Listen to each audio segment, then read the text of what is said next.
Okay, so I wanted to make a video about a topic that's been very top of mind for me lately, and that is semen retention. Now, I've been aware of this and the no fap movement.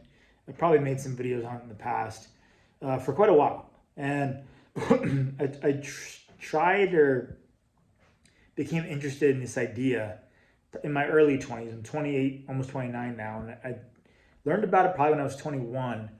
And no fap and this idea of retention and not watching porn. And it's, you'll hear this term no PMO, no porn, masturbation, orgasm, right? And why would you do something like that? And one thing I will say is if you decide to go down this path, and I'm going to kind of lay down what that path looks like, people will make fun of you, not understand it, say that it's healthy for men to watch porn, to masturbate, and all these things. And when I first started, I kind of caved into that belief system. And I encourage you to come up with your own beliefs, come up with whatever works for you. For me, I've tried it on and off for the last couple of years and really ultimately realized that for me, being on the path of retaining has been so freaking helpful. Let me explain why. So, I made this conscious decision back in April to quit porn because for me, I noticed that whenever I felt bored or depressed or really any emotion that I did not want to feel, I would turn to porn. And as a result, I had no vitality, I had no energy. I was literally draining my life force on a computer screen. And what kind of hammered that point in even more was the fact that I would have dreams about porn. Like that's how pervasive it became. And this is not a knock on sex or anything like that. This is a knock on porn and how detrimental it is for men. And the fact that more and more of it is getting pushed into media and advertising, it just weakens men. And I don't have any religious commentary on that. That's a whole other thing. But as a man watching it, masturbating to it, and then just being in that cycle will literally condition your brain into thinking that you're having sex when you are not. And in fact, it prevents you from having sex because you have no vitality, you have no aura, you have no energy as a result, typically. Um, and so my experience without it has been quite the opposite. At first, it is incredibly challenging until it becomes a habit and your mind, my mind, really started to get creative on ways to tempt me back into porn. I mean, literally like 2 days ago, my brain thought I had a dream about a porn star, right? And then the next day I woke up and I'm like, well, I just want to appreciate her form. I don't want to see her naked. But I know my my mind well enough to know that's a trap. And so now that I've removed porn and masturbation from my life and gone through the initial first few weeks of really tough emotional roller coaster of this withdrawal. That's what I felt of being tired and having no energy, feeling drained. And you'll be able to tell if you pay attention. You'll be able to tell what guys do watch porn and drain their vitality versus guys that don't. I can tell personally by like a pale complexion, a very drained look in their eyes, not much vitality to them. And so for me, since stopping, my energy has gone up, my voice has gotten deeper, and I do genuinely feel like I have an aura to me where more men and women, in fact, apologize to me, which is interesting. I mean, like 2 weeks ago, I was out with my friends at a bar nearby, and some girl just turned around and said, "Oh, I'm sorry, that I spilled your drink." I was like, "No, you didn't." She's like, "No, I felt something. I'm so sorry."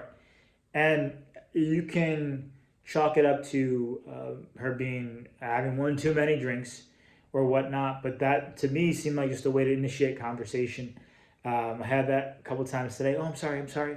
When really the person didn't do anything wrong. So that's one thing I noticed that's very interesting. Another thing is a general as a an urge to increase my self-respect and self-worth. What I mean by that is setting boundaries with people, being aware of what boundaries I need to set, cleaning my space, getting a haircut, changing my wardrobe. I cleaned my room pretty thoroughly the other day and feeling like, wow, this feels so much better energetically. Cleaning my hair up feels so much better energetically. I'm gonna get a car wash. I feel like that's something I need to do. And so then your self respect goes up and your tolerance for bullshit and petty things goes way down. You're at a more even keel, a more even calm, um, what's the word? You have like this equanimity to you, this peaceful kind of baseline vibe. And others can sense that. My speech is actually slowed down. And I'm not feeling as anxious anymore. In fact, I'm feel more called to work out, to exercise, because when you think about it, and I don't have the papers, the science to back it up, this is just my personal anecdotal experience. I'm just harnessing that life force, that life energy. Because when we ejaculate, right, that is literally creating life.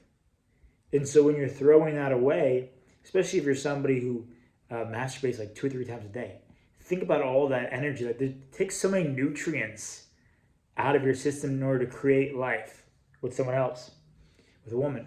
And so by harnessing that, by channeling that, and you can call it woo if you want, but I guarantee if you try it for 90 days, start with a month, because you're going to find out pretty quick it's tough. But if you were to work your way up to 30 days and then eventually 3 months, just even if you try it once in your lifetime, just try it. You will notice significant changes in how you feel, how others perceive you, and you become acutely aware of what needs to change in your life, what changes you need to make in your life in order to uh, acquire or reach the goals you set out to attain.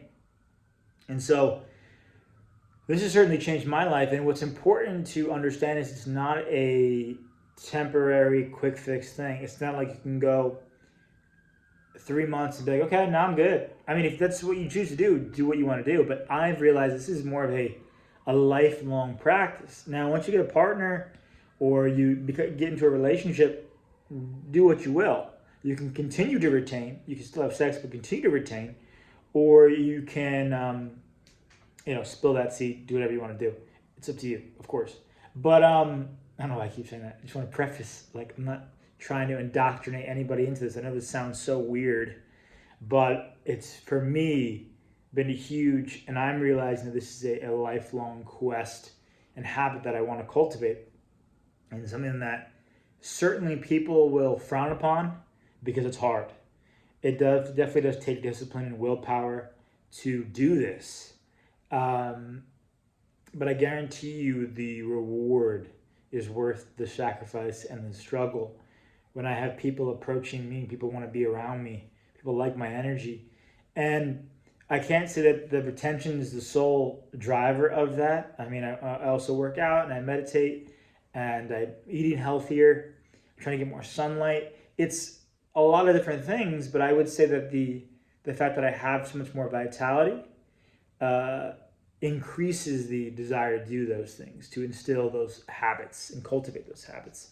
And so I would say give it a try if you feel called to it, and let me know in the comments if you've tried it before. And definitely don't knock it. I mean, people say masturbation is healthy, porn is healthy. I will definitely say it's not. As someone who can come to terms with the fact that I was addicted to porn and have been addicted to porn, it is not helped me in any way, shape, or form. It's only taken from me. It's never given me anything. And if you look up manifestation, semen retention, you'll see, you have to go searching for it, that a lot of the most prominent thinkers and artists and creators throughout history have practiced this. And so we need to connect the dots looking backward, as Steve Jobs would say, and he's one who practiced retention. There is something to this. And if more men practice this, or at the very least abstain from watching pornography, they would quickly realize how much power they have, which I theorize is one of the reasons why porn is pushed so hard, because it weakens men. And when you weaken the population, they don't fight back and they don't question things. That's just my take. So do what you will, but it's changed my life, and I encourage you, if you feel called to it, to give it a shot as well.